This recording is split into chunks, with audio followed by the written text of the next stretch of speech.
नारायण पूछस तुलसी से दिलवा के बात हो। नारायण पूछस तुलसी से दिलवा के बात हो। नारायण पूछस तुलसी से के होवे माता तुलसी के होवे माता तुलसी के होवे पिता हो। नारायण पूछस तुलसी से दिलवा के बात हो। नारायण पूछस तुलसी से दिलवा के बात हो। नारायण पूछस तुलसी से माधवी हमर माता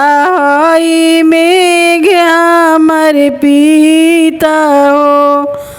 माधवी हमर माता हई मेघ हमर पिता हो। पावन भैया के पावन भैया के महिमाया पार हो। नारायण पूछस तुलसी से दिलवा के बात हो। नारायण पूछस तुलसी से दिलवा के बात हो। नारायण पूछस तुलसी से कहवा में नैहर तुलसी कहवा में सासुर कहवा में नैहर तुलसी कहवा में सासुर के हवन तुलसी के हवन तुलसी स्वामी तोहार हो। नारायण पूछस तुलसी से दिलवा के बात हो। नारायण पूछस तुलसी से दिलवा के बात हो। नारायण पूछस तुलसी से गोकुल में नैहर धावे मथुरा में सासुर गोकुल में नैहर हवे मथुरा में सासुर कृष्ण कन्हैया हवे कृष्ण कन्हैया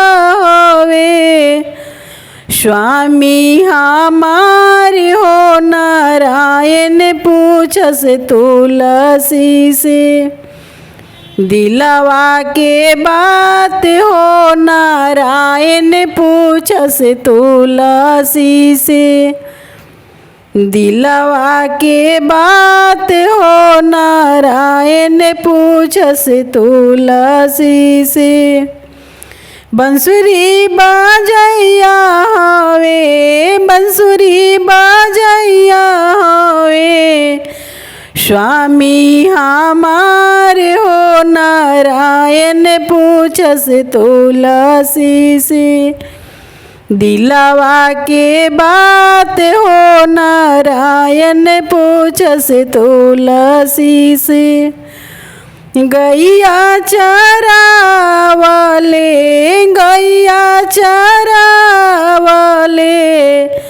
स्वामी हमार हो। नारायण पूछस तुलसी से दिलवा के बात हो। नारायण पूछस तुलसी से गवली उर्मिला देई गवली उर्मिला देई तुलसी के भजनिया हो। नारायण पूछस तुलसी से दिलवा के बात हो। नारायण पूछस तुलसी से दिलवा के बात हो नारायण पूछस तुलसी से।